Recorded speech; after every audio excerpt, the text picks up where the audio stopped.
Police एक आम आदमी को सुरक्षा का भरोसा देती है तो अपराधियों के मन में डर भी पैदा करती है। लेकिन फिर भी हमारे देश में कानून की रक्षा करने वाले इन पुलिसकर्मियों को उनके हिस्से का सम्मान मिल नहीं पाता। आप भी अपने आप से पूछिए कि आप जब किसी खाकी वर्दी वाले इंसान को देखते हैं, पुलिस वाले को देखते हैं, आप उसका दिल से कितना सम्मान करते हैं। पूरे देश में आज पुलिस कमेमोरेशन डे यानी पुलिस स्मृति दिवस मनाया जा रहा है। यह दिन वर्ष 1959 में चीनी सैनिकों के हमले में शहीद हुए भारतीय अर्धसैनिक बलों के जवानों की याद में मनाया जाता है। उस समय लद्दाख में 16,000 फीट की ऊंचाई पर चीन की सेना और सीआरपीएफ के जवानों के बीच एक संघर्ष हुआ था। एलएसी यानी वास्तविक नियंत्रण रेखा पर चीन के सैनिकों ने इस हमले की शुरुआत की थी। यानी चीन आज से ऐसा नहीं कर रहा, 1959 में भी चीन ने ऐसा ही किया था। हमारा पूरा युद्ध तो 62 में हुआ था, लेकिन उससे भी 3 साल पहले चीन ने यह हरकत की थी आज के दिन। और लद्दाख के हॉट स्प्रिंग्स में हुए इस हमले में सीआरपीएफ के 10 जवान तब शहीद हुए थे। यह हमला भी लद्दाख में ही हुआ था। यानी आज के दिन का चीन से भी गहरा संबंध है। भारत और चीन के बीच 1962 में युद्ध हुआ था, लेकिन एलएसी पर चीन की तरफ से हमले की शुरुआत इससे भी बहुत पहले हो गई थी।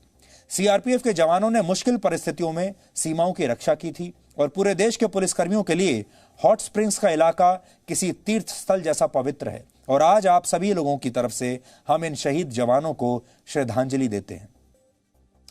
15 अगस्त 1947 से लेकर अब तक 35,000 से ज्यादा पुलिसकर्मियों ने इस देश के लिए, इस समाज के लिए, आप सब लोगों के लिए अपना बलिदान दिया है। 35,000। देश भर के पुलिस के जवानों ने कोविड-19 के संकट काल में भी आपकी रक्षा के लिए काम किया। आप सब लॉकडाउन में अपने घरों में बंद थे, लेकिन हमारे पुलिस के जो लोग थे वो लगातार बाहर थे, सड़कों पर थे, अपना जीवन रिस्क में डालकर। एक रिसर्च के मुताबिक देश भर में 1,35,000 से अधिक पुलिसकर्मी कोरोना वायरस से संक्रमित हुए हैं और 800 से ज्यादा ने इस दौरान अपनी जान गंवा दी है। 800 लोग अपनी जान गंवा चुके हैं पुलिस के। यानी आपकी सुरक्षा में पुलिसकर्मी दिन रात लगे हुए हैं। इस बलिदान के बाद भी पुलिसकर्मियों को कभी उनकी सेवा का वो पुरस्कार नहीं मिल पाता जो उन्हें मिलना चाहिए। हालांकि पुलिस सेवा में भी कुछ बुरे लोग जरूर हैं जिनकी वजह से ये खाकी वर्दी ही बदनाम हो जाती है। लेकिन पुलिस की छवि को खराब करने में एक बहुत बड़ा रोल हमारी फिल्मों का रहा है। आपने फिल्मों में देखा होगा, अक्सर लूटपाट या हत्या होने के बाद ही पुलिस मौके पर पहुंचती है। आपने फिल्मों में देखा होगा, पुलिस हमेशा देर से पहुंचती है। फिल्मों में पुलिसकर्मियों को रिश्वत लेते हुए भी दिखाया जाता है।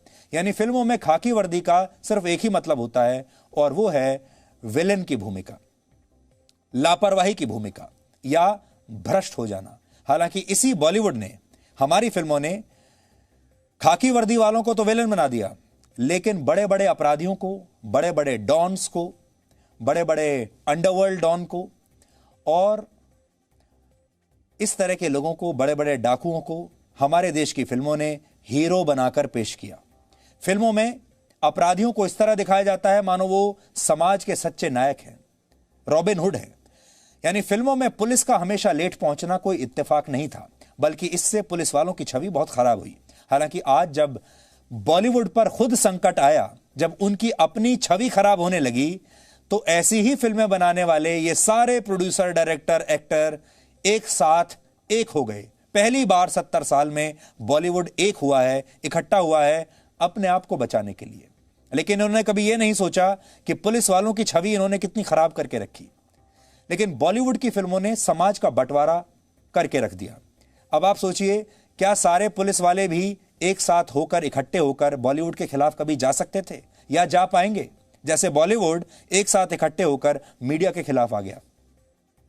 अगर आप पुलिस पर भरोसा नहीं करते हैं तो उसकी एक बहुत बड़ी वजह वो फिल्में हैं जिन्हें देखते देखते आप बड़े हुए हैं। आज हमने आंकड़ों की मदद से इस बात का विश्लेषण किया है कि पुलिस वाले किन हालात में अपना कर्तव्य निभाते हैं। दूर से हो सकता है आपके मन में जो भी इंप्रेशन आता हो, धारणा बनती हो पुलिस वालों को लेकर, लेकिन अब आंकड़े देखिए। हमारे देश में हर 10 में से 7 पुलिसकर्मियों को, यानी 70% पुलिसकर्मियों को किसी ना किसी प्रकार की मानसिक या शारीरिक स्वास्थ्य की समस्या है। 70% पुलिसकर्मी या तो मानसिक रूप से बीमार हैं या शारीरिक रूप से बीमार हैं। यह बहुत बड़ी संख्या है, 70%। इनमें पुलिस अफसर से लेकर सिपाही तक शामिल हैं। यानी पूरे पुलिस डिपार्टमेंट के लिए क्राइम से बड़ी चुनौती उनका खुद का शारीरिक और मानसिक स्वास्थ्य है।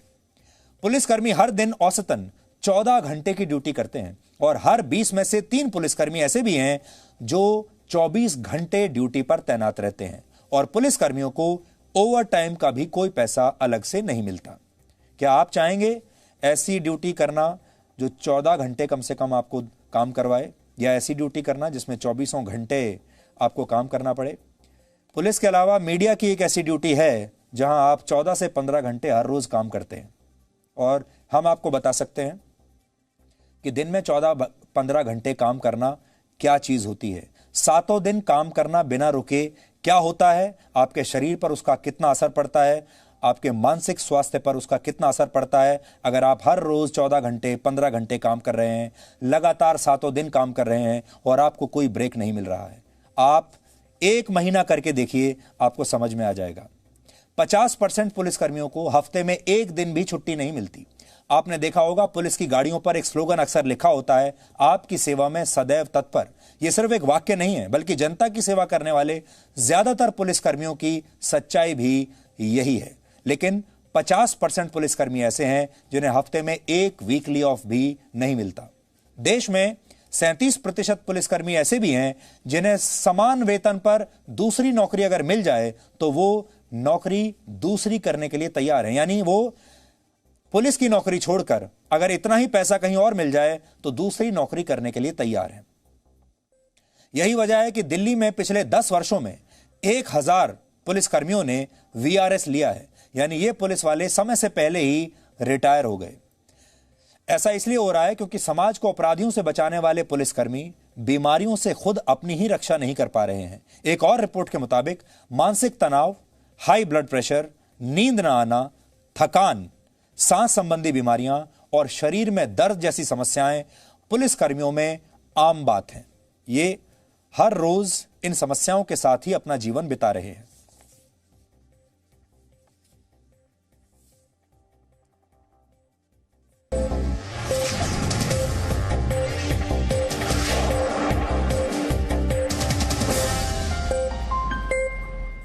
Presenting B News app, available on Google Play and App Store. Download it now.